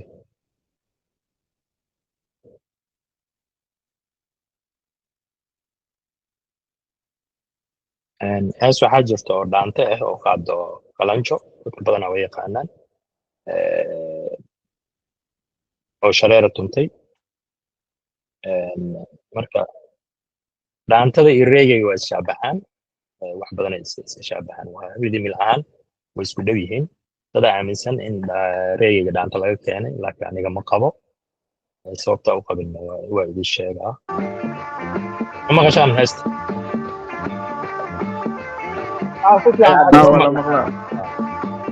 heestan ايش دي لا لا شريرة تمسك ليش غلطان جالس فنانده لا لو حكم وقضوا فينيش الشيخ داهر مركب ورقي لكن وادانتو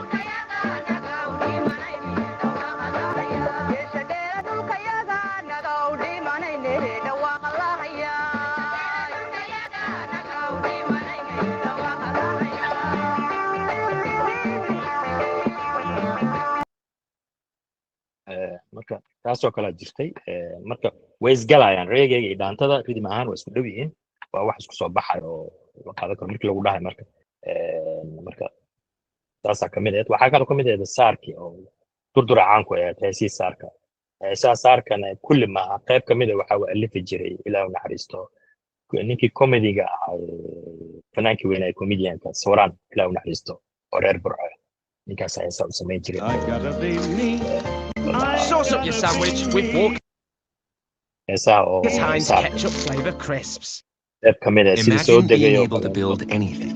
just by thinking about it. Meet Base 44, a complete AI creation platform. dad badan uma kasayno abwaan laba sooraana jirto sooraankaas iyo sooraan kale ku horeysna abwaan kala ahaa ay jireen marka waxaan ka hadlaa kan oo waxa ahaa comediga ahaa heestan waa durdur waa hees saar rhythm saar beautiful si loo tilmaamo ana rhythm kale soo qaatay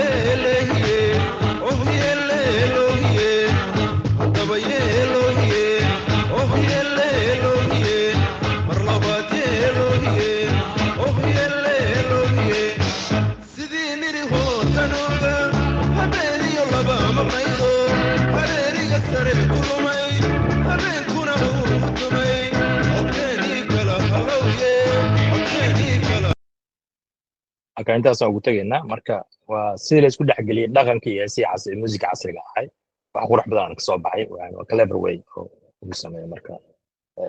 beautiful ah so marka saarkii dhaantada iyo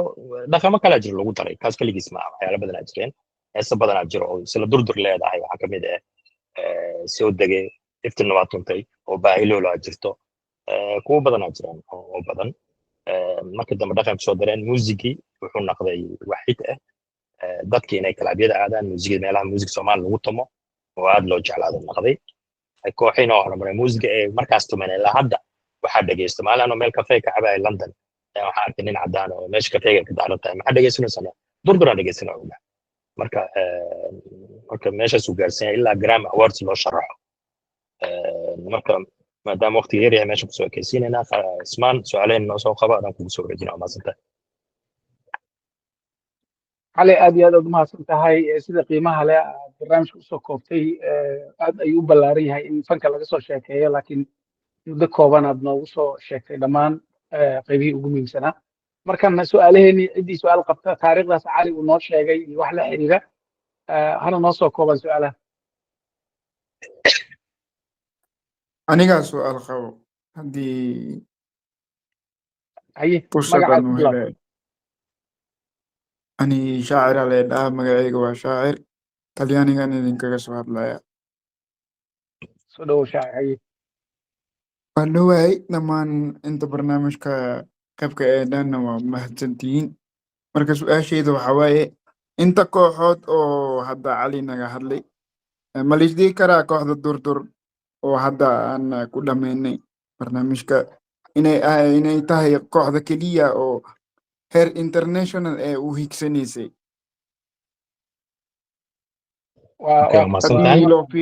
haddii loo fiiriyo musiga iyo qaabka ay u duubaan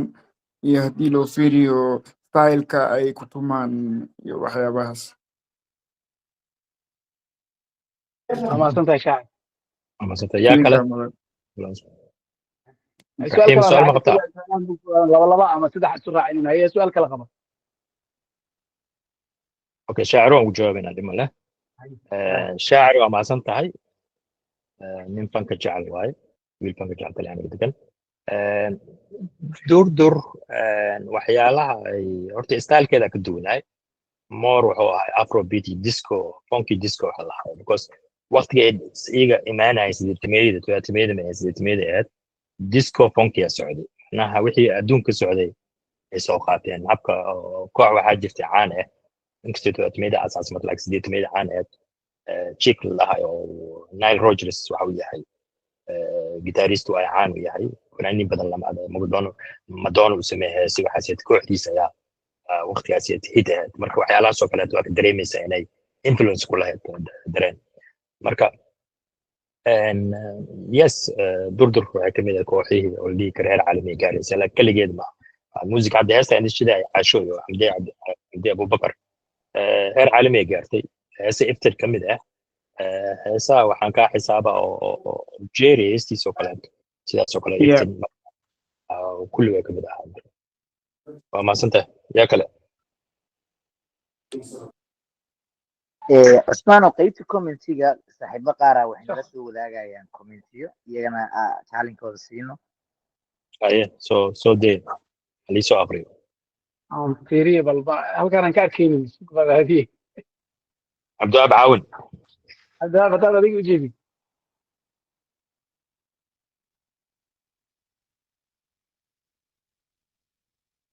okay ana akhrinayo cabdiqani aqri please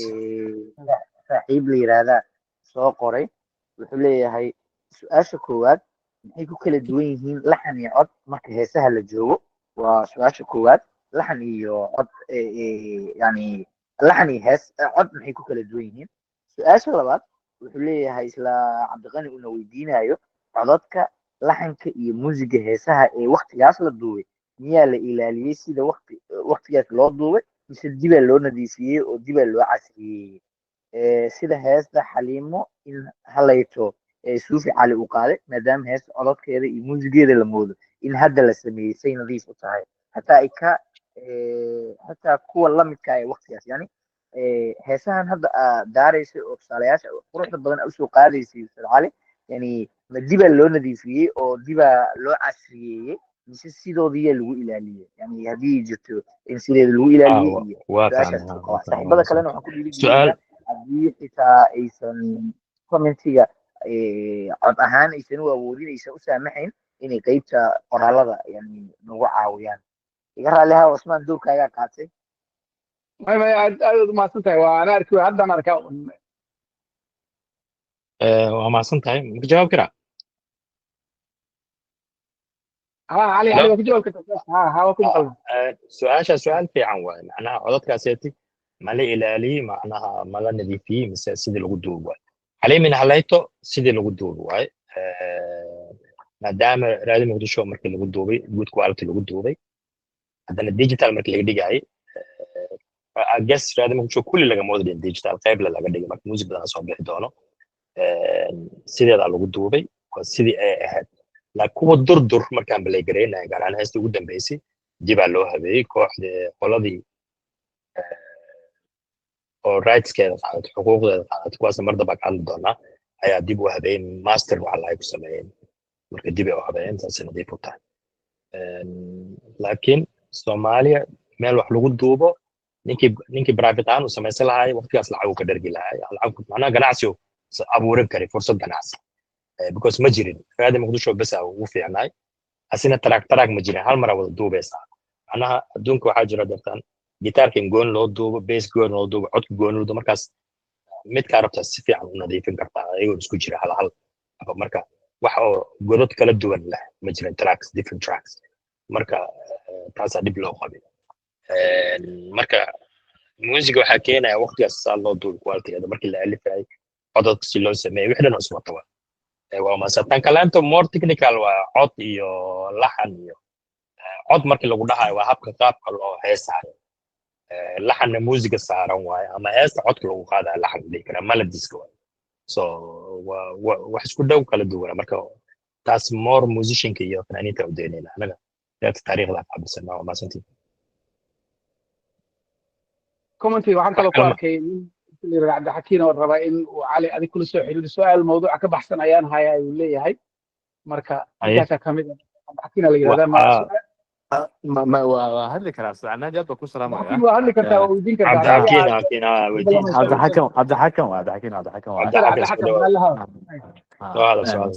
sacnaan jaad ku salaamaya horta aad baan kaaga mahad celinaya heestan xaliima in haleyto adiga ay baray first time aan maqlana ii sharaxay oo ku mahadsantahay in badan abaal baan kaga haya su-aasha mawduuca ka baxsan tahay waxay qusaysaa raydka Somali music ama funkiga waliba durdur iyo iftiin baan muddooyinkan dambe gacanta Soomaali kuma aysan jirin isaga sheekadaas historicalka ka dambeeyey saameyntii si ku timid in waxay noo taabatid sidoo kale waxaan rabay inaan su'aal laba tacsado ah Sofi Ali isaga musicigiisa wuxuu istaagay 70skii I think saas filaya maxaa ku dhacay isaga marka laba soo sabay waa mahadsan tahay su-aal qiimo badan waaye waa cabdixakan waa mahadsan tahay maadaama ay la xiriirto topic aan ka hadlaynayso waxaan jeclaa su-aaliin inaad aad ka dhigtaan wax topic aan la xiriiro laba su-aal aa weydiisay suuf cali maxaa ku dhacay baaritaanka inay ku jirtaa familkiisa aan la xiriirnay fanaaniin badan aan la xiriirnay macnaha dhammaadkii toddobaadmeydii ku ekaanaysaa sideedmeydii hataa inuu meyda haleys laba hees duubay marka dambe farsame yaqaan oo raadi muqdisho kamid oo naqana wax loola yaabo waaye marka taas waxay u baahan tahay mar ayaa adeer tarre iga sheekeeya wax yar laakiin ima dhamaystirin inuu macnaha ciishooda oo dhib loo geysta laakiin xaqiiqada ma hayno cali waa taasoo kugu dhaacsanahay waa sax waaye waraysi hataa minimize lagu sameeyey waraysaas laga qaadaa jirmiya waraysi laga qaadaa jiro oo arkaybka maraan rogaayay BBC aan ka arkay laakiin waa iga lumay dib aan u raadinaa calina waa adaa baaray waa u baahanaa inuu wax ku dhacay waa dareemaysaa waa sax waa afkiisaan ka maqlay waxay ahayd 8 sano ka hor laakiin dib uma helin wuxuu leeyahay waa lay gacan bixeeyey ciidamada loo diray adiga discibliin oo kale aad u murgooday harqaanna wuu yaqaanay sida dharka loo sameeyay ganacsi kalena waa lahaa marka ciil uu uga baxay meesha kadib uu professional marka ana maadaama adi maqashay marka waa la hubaa marka waxaan diidayay waxaan sheego taasaan ka wadi macnaha dib aan soo baarayna ani intaas waa maqlay laakiin waxaan rabay wax la hubo ma fahad maadaama adina waa sida xaqiijisay sida inoo xaqiijisay aan maqashay waa ku aaminaynaa adaa marka waa sida waa la dareemaa haddana waxaa lagu sameeyey maxaa la dhahaa ilaa hadda dad badan ma yaqaanaan suufa cali wuxuuna kamid yahay fanka hadda maqlaysa in dadkii oo hormuudku ahaa marka su-aasha kale waxay ahayd copyrightka ka hadashmaano cabdicakan oo sida durdur iyo ifti of course yeah of course laba barnaamij ka soo socoto research ku socdo iyo xiriiro midna english ku imaanaya midna barnaamij ku soo baxayo ma ka hordhacayno insha allah dood weynaa ka taagan sidii xuquuqda fanaaniinta loo qaatay marka ceeb weynaa ka taagan dhinacaas marka waa arki doonta insha allah marka si sax laguma qaada cala kulli xaal kulligooda kulli maaha qayb ka mid ah macnaha I think waa soo gabagabayn karnaa haddii su-aal kale jirin aniga haya su-aal please ma gabar waa raadinayna be asalaamu calaykum cali aad baan ku salaamayaa waan idin wada salaamayaa su-aashaydu waxa weeyaan researchkan aad samaysay possible ma tahay in aad also qoraal ahaan iyadoo research oo saas aad samaysay oo kale aad publish garaysid because muhiimadu haddaa israada artka iyo fanka iyo soomaalida wax ka qor is very difficult inaad soo heshid dee wixii o dhan oo saas timelinea markaas ma awooda inaad also research kasoo dhigtid oo aad soo publish garaysid thank you waa mahadsantaa ubax su-aal fiican aad iyo aad waa ku tala jirnaa waan samaynayna insha allah hal article ka horeeya kan oo soo bixi doona ku saabsan Somali Yemenis and contribution ay u geysteen Somali music kaas marka ubax kana ku xiga insha allah isagoo article laakiin waxaan jecelnahay article into imaan documentary inaan ka dhigno documentary article inta soo baxaan marka soo video soo baxayo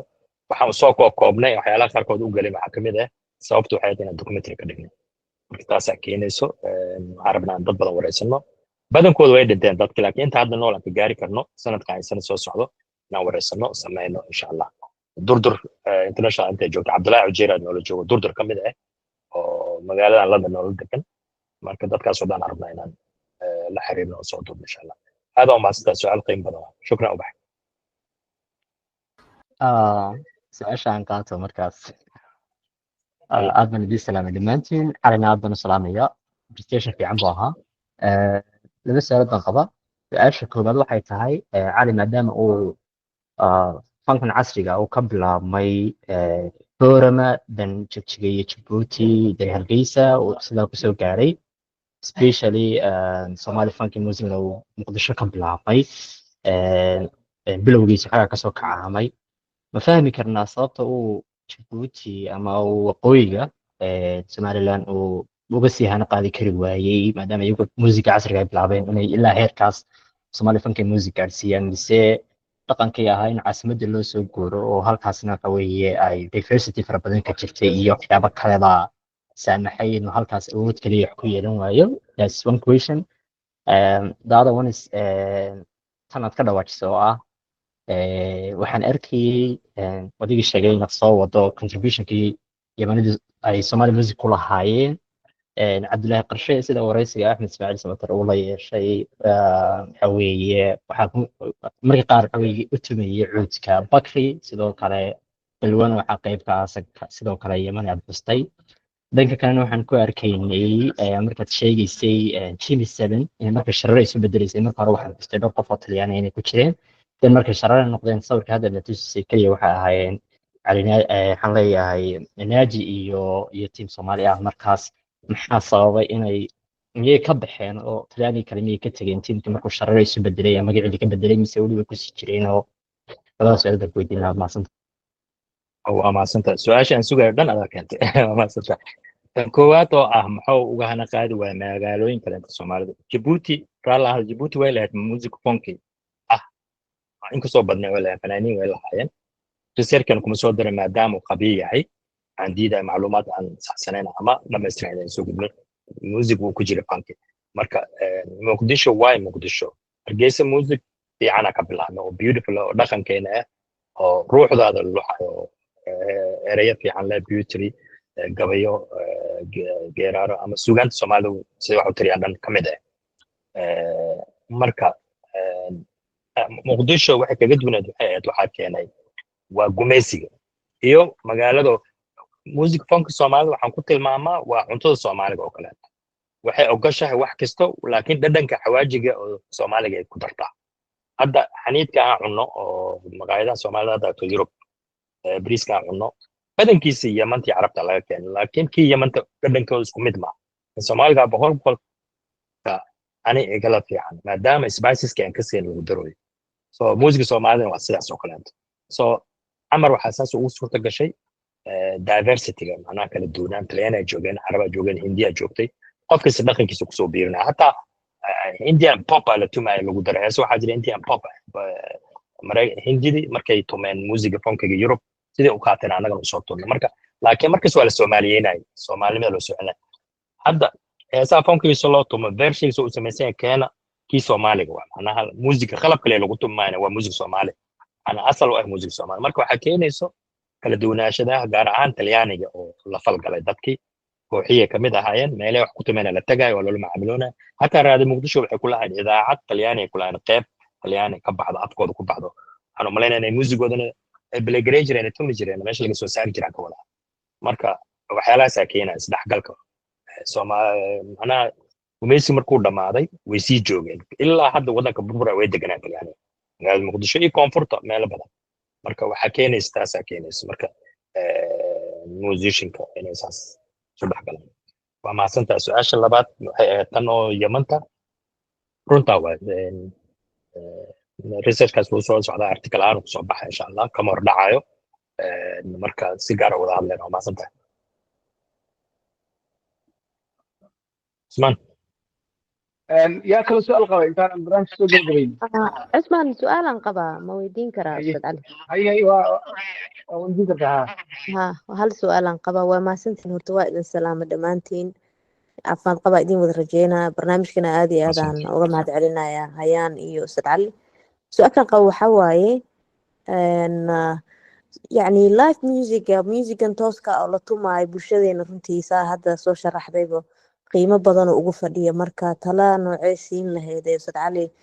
walaalaha Soomaalida hadda fanka ku jiro iyo dadka fanka xiiseeyaba laakiin aan haysin si arintaas runtii dib loogu soo celin lahaa ama dib loogu soo runtii loogu soo celin lahaa sidii quruxda badneed oo bulshadeen dhaqankeedu u ahaa su'aashaas aan qabay waa maasantahay waa idin salaamahay thank you waa mahadsantahay magacaada igu celi raxma waay sorry magacaygu waa ilaa raxma waa mahadsantahay su-aal aad u fiican waaye in musiga life lagu tumo wuxuu leeyahay qiimo weyn ka macna dhadhan kale uu leeyahay ka duwan qofka soo rabo uu tuman karaa hadda musigayaal afrobeat soo bax musigayaal kala jira hip hop jiro R&B jiro tan ugu weyn waxay tahay systemka ama dowladda meesha ka jirta waa inay taageerto so musiga Soomaaliya waa garaanta wuxuu garab ka helay dowladda jirtay oo musiga taageeraysay waa bari asaasay Somali Jazz waxa private kana ayadoo waxyaalo private la yeeshtay afkeed marar qaarkood kooxaha private ku aldaatay in private siyaada maadaama ay music tumaayaan marka qiimaha bulshada ka helaysa waqtigaasna wuxuu ahaa xilli dad musician badan laga helaya xamar isla habeenkii haddaad ka helayso 7 koox inay wada tumayso magaalo xamar oo taameeyay sida hadda macnaha rubaca magaalada ay ahayd macnaha hadii afar meelood loo qeybay meel kamid ah macnaha saa uma balaarneen ayaa 7 koox tumaysay marka wax weyn ilaa 8 koox waa gaaraysa jeegana jirtay butibu Somali Jazz Sharero Iftin Restless Boys wallahi jireen madaalayaasha loo bixiyay kuwaasoo kala jireen kooxo badan jireen marka waxa keenay waxay support ay keenay iyo bulshadii oo meesha galayso lacag ku bixinaysa dadkan daawadaan marka laba dhinac marka hadda qof kasta music tuma ama organ inuu tumo raba guitar waa la ilaaw bass waa la ilaaw kabanka waxaan ilaawnay oo kaga faa'iideysana inta bilowga hore markaan dhahnay fanku wuxuu ka soo ana qaaday Somaliland Hargeysa Djibouti kabana ku soo biiray markaan dhahnay waxaa jirtay bulsho Soomaalida kamid ah macnaha anaga qalabka la garaaco kabanka oo kala xargaa leh ma haysan hal bulshada Soomaali Bantuuga way haysteen shareera lahaa qarniyaal ka hor ay haysteen wax hees u dhowna ayaga ugu dhawaay intoona hees casri la sameeyin oo tiimkii hargeysa cabdullaahi qarshe ay sameeyeen macnaa dadka ugu dhawaay waa dadka webiyada soomaalida dego gurbaan waxay haysteen shareerada shambalkii macnaa qaab heeseed wax u dhow magaalada imaan raadiya loogu duwin maahine ayaga ugu dhawaay intoona taas dhicin marka ayaga ka horreeya taasna waa ilaa waraa lahaa marka raxma su-aashaadan waa fiicneed marka hadda waxaan dhihi lahay dowladaha ka jiro deegaanada soomaalida oo dhan inay taageeraan music live dadka in la baro iskuulaadka lagu daro xise iskuul xise musican dheeraala xise music ama kaban aad wuxuu rabaa dadka inay music bartaan qoraan loo baro marka waa aqoon music waa aqoon qofka ku shaqaysan karaa shaqa u abuurto khobada music bartid isma shaqa abuur weyn way marka waxaan loogu maarmaa waxyaalo kale inta ku mashquuli lahayn dhalinyarada waa mahadsantiin adig meeshaas kusoo kordhibanayna waad kusoo wareejin علي هذا ما كنت هاي هاي ما قف ما سؤال قلنا ويدينا كان سؤال أنت إيه تجد دوان قال سودا نما لها سودا ما حاجة نقول بالله ولا شيء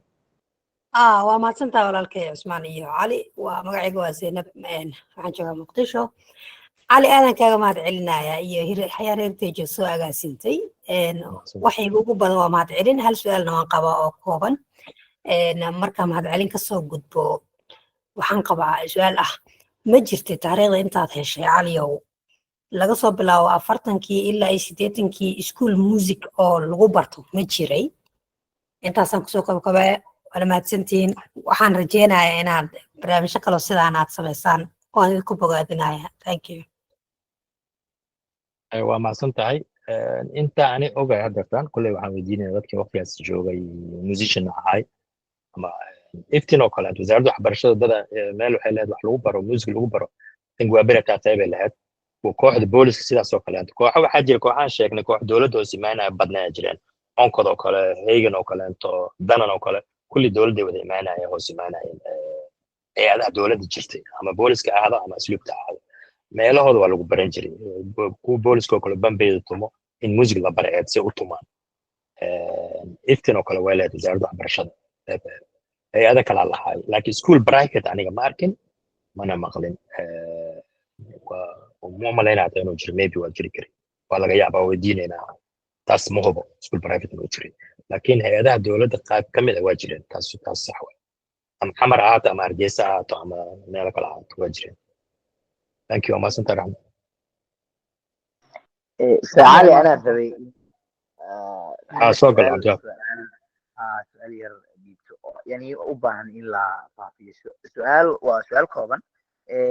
سعالي أنا أمها سمت هاي أدي لما صاحب هذا كله وحجروا ريبحين عن نقطة أو حل جاس يعني تانك موسيقى الصومالي لا لسه لطهو موجا ديسكو وحربين أو ريبحين تاس موجا ديسكو وبيران نوفا فايسو يعني سيكون بحذي من هذا أهمية وحل حريرو أنت سوى بحث موجا ديسكو وات نحن ملينا إنه يهي ترم عصري موجا ديسكو وهو مقدشة إيو ديسكو لسكو درواي بدنا أجنبي استعمال لكن أنا قدرنا الصومال ولا استعمال دي موجا ديسكو وفانكي حمر تجري معناها أو كلابية دي اللي الوعوي اللي قلتوا مجري نوع عسير marka taasay ku imaaday labadaas la isku daray magaca u dhawaa jiro talyaaniga oo dhamo muqdisho qoray muqdisho qoro muqdisho la laga wada asaasi waa akhriyaan ayaga laakiin ma aha marka kan waa ka duwan yahay halo mala maqla fiican cali waa ku maqalnaa cadays marka taasa ugu baxa waa maasantiin wixii su'aal qabo waa ka hadii kalena soo galgoyn idinka ku xiran tahay Usmaan iyo Cabdiwahaab aniga su'aal ma qabo laakiin ma hadli karaa su'aalan qabaa raxiima ka horeysa Allah raxiimsi assalaamu calaykum waa idin wada salaamay wariye Cusmaan walaalkay ustaad Cali Naaji aad iyo asxaabta hoos fadhiso ku wada jirto salaan kadib horta walaalkay Cali aad iyo aad u mahadsan tahay waxaa tahay hanti qaran dadka aan ku aqoonin mataqaanaa hadda ku baranayaan waxaan leeyahay Cali Naaji waa in la ilaalisaa waa hanti qaran waa ustaad waa qof hadda maskaxdiisa waa waxyaabo maasanta aad u abay fara su'aala badan lagaa ku sugaa jira abay su'aal ma aha keliya musiga taariikhiyan xitaa waa qof maasha allah ah marka waqtigaaga qaaliga aad noo soo hurtay ee aad nooga faa'iidaysay aad iyo aad iyo aad ayaan kaaga mahadcelinaya waa walaalkay cali maasanta waana raxiim ku thank farxay you I hope inaa ka hesho barnaamijka aad iyo aad wiilka su'aasha qabir allah soo gal walaalkay hello waa maasantahay ustaad mii maqlaysaa ustaad lagu maqla aad oo maasantahay ustaad magacii waxaa la yidhahdaa shaakir su-aasha intaanan aan gelin waxaan rabaa inaan faalo yar aan ka hormariyo oo ah kooxda durdur oo dad fara badan hadda ay ku sheegeen inay tahay koox heer caalami noqotay waxaa jirto hees oo caan ah oo heesaheeda kamid oo layidhahdo dooyo oo saardow ay qaado oo 2022 filim maraykan oo la yidhaahdo Emily the Criminal dadka qaar inay yaqaanaan laga yaabaa sax waa waxay ka mid tahay heestaasi filimkaas heesaha loo isticmaalo backgroundka yacni sceneska qaybo ka mid ah kaasi dadka xiiseynaya in music Soomaali uu international yahay macluumaad u siinaa su-aasha aan qabo ustaad waxay tahay taariikh dheer soo sheekaysay fanki musiga Soomaalida marka waxaan rabay hadda maadaama aad ka warhaysid inaad noo tilmaanto for the record dadka hadda hormuud ku ah fanka Soomaali fanki music oo casriga hadda waqtigeedan nool haddii yihiin dadka laxanka sameeyo erayada sameeyo heeso dadka figuriska oo aad tilmaami kartid yaa ka mid ah oo aad maaragtay hebel iyo hebla aad dhihi kartid waa mahadsantaha ايوه هذا مدن runta waa durdur heer caalami waa gaartay filmaan codadka waa la qaatay ilaa hadda waa la xiiseeya albuunadeeda 1 iyo 2 waaba la iibiyaa Spotify meel kasta shirkada xuquuqdeeda qaadatay oo adduunkan iibiya si fiican loo dhageystaa lacag fiican loo kasoo bixiyaan tan kale ah kooxda durdur hadda waxay ka asaasan tahay durdur international waxay ka asaasan tahay London musician fiican ay leeyihiin markii asaasiga waxaa ku jiray maxamed karaama oo musician weyn ah cabdullaahi cujeer saalax xariiri iyo fanaaniin kale nabiil sanaan dad badan ku dhalinyartay dad musician soo shaqeeyay shareer iyo iftin ayaa ku jiro iyo durdur qayb ka mid ah kuwaas ka mid ah maxamed sheego bishaara joogo one of the best musician Manchester uu degan yahay dad kalena way jiraan waa noolyihiin qaab nool ajnabi kastay duqoobeen ama qaarkoodna iska dhaafeen musiga laakiin dhibka jiro dhalinyaro yariis oo music live tumayso sidaas camal tumayso ma soo bixin marka laakiin waa la abuuri karaa maadaama wixii aan haysano aqoontina ay taallo waa la abuuri karaa dibna loo soo noolan karaa qasab maaha sidii ayagu tumayna u tumaan ka fiican u sii tumi karaa hataa haddii waqti la geliyo marka intaas ugu baxa maasantii waqtiga waan ugu dheeraadan u malaynaa waa dheeraada hal saac baraan joognaa marka jawaabi soo gaboya insha allah aad u mahadsan tahay cabdiwaab aan ku wareejinaya iyo hayaan heritage barnaamijka qiimaha la soo agaasimay waan uga mahad celinaynaa dhammaan dadka nagala qayb galayna raalli ahaada ciddii waqti ama meel kale ballan ku lahayd oo aan waqtiga ku dheeraynay soo dhawaada insha allah barnaamijyadan in la badinaan rajaynayna hayaa cabdiwaab kusoo dhawow aad u mahadsan tahay ustaad cusmaan iyo saaxiibkii ustaad cali iyo dhammaan saaxiibada kale ee barnaamijka nagala soo qayb galay ajiibay nala joogay dulqaad badan muujiyey waxa ku dhow 2 saacadood ee barnaamijkeena u socday ballanka suu ahaa yani waxa qorsheynaynin inuu 1 saacadood noqdo laakiin mawduuca xiisihiisa iyo mawduuca oo weli ah mawduuc aanan horey loo taaban wuxuu keenay saa dareemi kartaanba in marba mar ka dambeysa sii gudlano taasna waxaa sabab u ah yani marka laga tago in mawduuca urdin yahay sida dhammaystiran ee ustaad cali uu usoo diyaariyey aqoonta baaxadda weyn ee uu leeyahay mawduuca waana kaga mahad celinayaa oo anuu ku hadlayo magacaygii iyo magaca hayaan heritage mana noqon doonto markii ugu dambeysay oo barnaamijyo noocaana ustaadka aan ka qabano iyo mawduucan ba barnaamijyo ka qabano waxaan rajaynaynaa haddii ilaahay idmo music festivalka aan qaban doono November 6 haddii ilaahay idmo in kaalin weyn ka qaadan doonaan fanaaniin waaweyn oo taqaanaan oo ku taqaanaan musican caanka ah ee music magaalaha ama Somali funk music aan ku casuumi doono haddii ilaahay idmo haddii waqtigu inoo saamaxo haddii qadartu ay noo saamaxdo hayaan heritage keliya music kama shaqayso waxa la xiriira suugaanta un waxaan ka shaqaynaa dhaqanka guud ahaan saan horeyba u sheegnay waana rajaynaynaa dhawaan waxaan qabanaynaa barnaamijyo kala duwan oo si un xiriir ula leh mawduucyada dhaqanka waa mar kale waa idinkaga mahadcelinaa waqtiga aadna siiseen kaalinka aad ka qaadateen su-aalihiina waxtarka lahaa sida la falgalkiina uu ahaa mid active oo soo jeeda waxa waaye intaasa kusoo gabagabaysanaynaa asalaamu calaykum waraxmatullahi wabarakaatu intaan kulan midkaan oo kale aan ku kulmayno waxaan leenahay waa mahadsantihiin waana sharfantihiin ilaahay idin sharfo waa mahadsantihiin idinkan sidaas oo kale cusmaan adiga kulliin oo macnaha dadweynahan oo mahadcelina insha allah shukran feedback noogu soo qoro facebook ayaan insha allah